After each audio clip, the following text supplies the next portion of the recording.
বাংলাদেশের সংখ্যালঘু হিন্দু সম্প্রদায়ের ওপর অত্যাচারের অভিযোগ নতুন নয়, তবে সাম্প্রতিক সময়ে একের পর এক সহিংস ঘটনা, হামলা, লুটপাট ও হত্যার অভিযোগ নতুন করে উদ্বেগ বাড়িয়েছে দেশ বিদেশে।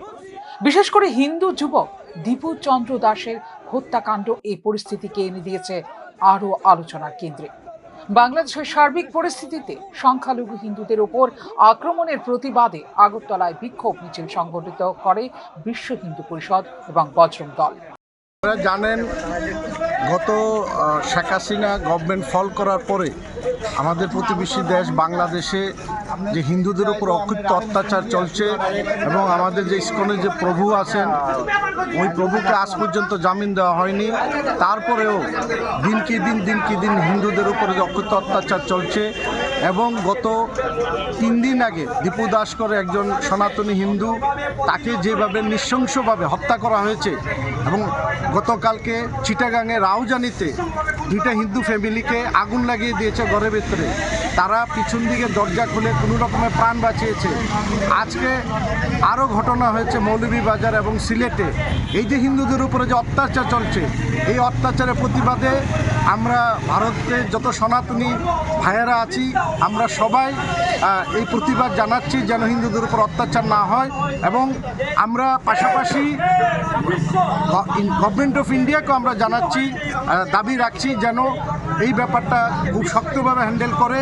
কারণ আপনারা জানেন গত 3 দিন আগে আমাদের সংঘের যে চিফ আমাদের মোহন বকবুজি বলেছেন যে গভর্নমেন্ট অফ ইন্ডিয়াকে বাংলাদেশি হিন্দুদের রক্ষা করার জন্য কোনো স্টেপ নেওয়া দরকার। এবং আমরা আবারও জানাচ্ছি যে যদি হিন্দুরা আসতে চায় হিন্দুদেরকে একটা সেফ প্যাসেজ দেওয়া উচিত। বিশ্ব হিন্দু পরিষদের দাবি সেটাই থাকবে।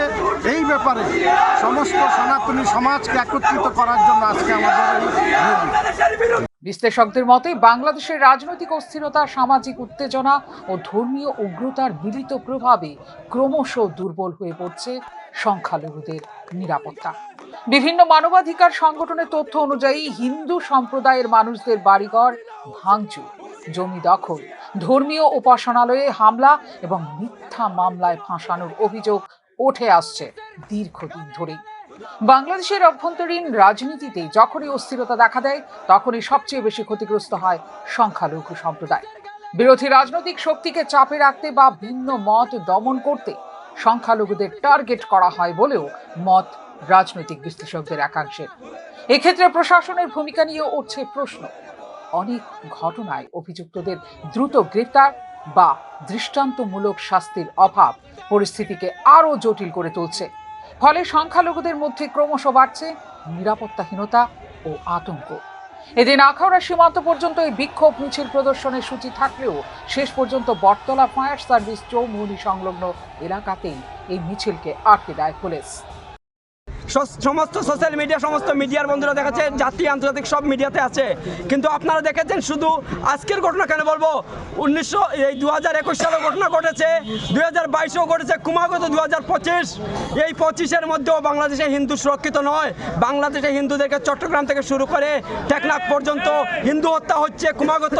কিন্তু তার সর্বশেষে বলতে পারি 2-3 দিন আগে যে ঘটনা ঘটলো, ন্যাক্কারজনক ঘটনা, সেটা হচ্ছে গিয়ে নোয়াখালী ডিস্ট্রিক্টের ভালুকা উপজেলায় দীপু দাসকে হত্যা করা হয়েছে নিঃসঙ্গভাবে। তার একটাই উক্তি দেওয়া হয়েছে কি ধর্ম অবমাননা করা হয়েছে।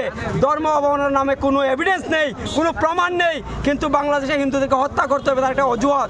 তারই বিরুদ্ধে আজকে বিশ্ব হিন্দু পরিষদ বজরং দল এই বিক্ষোভ র্যালি করছে। আপনারা এই বিক্ষোভ র্যালিটা এখান থেকে শুরু হয়ে আমরা এই আমাদের বিশ্ব বাংলাদেশের সংখ্যালঘু পরিস্থিতি নিয়ে উদ্বেগ প্রকাশ করা হয়েছে আন্তর্জাতিক মহলে।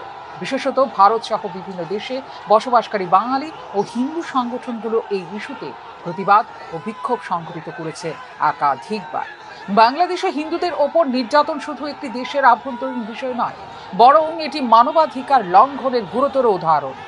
এক্ষেত্রে আন্তর্জাতিক মহলের হস্তক্ষেপ এবং বাংলাদেশ সরকারের কঠোর পদক্ষেপের দাবি জানিয়েছে বিশ্ব হিন্দু পরিষদ এবং বজরং দল।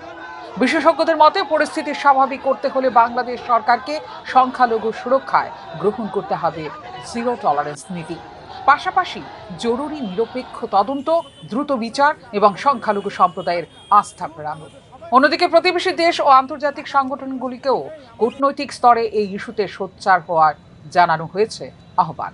এই ধরনের ঘটনা শুধু একটি সম্প্রদায় নয়, গোটা অঞ্চলের শান্তি ও সম্প্রীতির উপর নেতিবাচক প্রভাব ফেলতে পারে বলে মনে করছেন রাজনৈতিক বিশ্লেষকরা। Bureau report, news now.